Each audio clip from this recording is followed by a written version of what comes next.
Good evening mga kaminten. Our vlog for today is mag-check ta sa shut of valve system mga idol sa bagong tinant mga idol. Ayan, trinay namin mga idol kung mag-close ba siya mga idol. Ayan, naka-close na siya mga idol.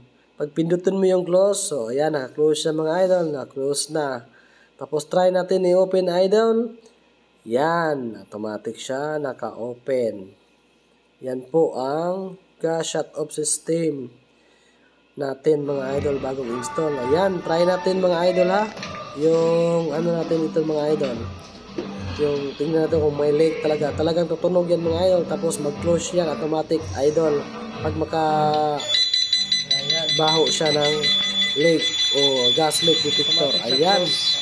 Tumunog na mga idol. Ayan, naka-off na. Thank you so much for watching guys. See you in my next video. Bye bye. Safety parts mga idol. Safety parts. Bye bye.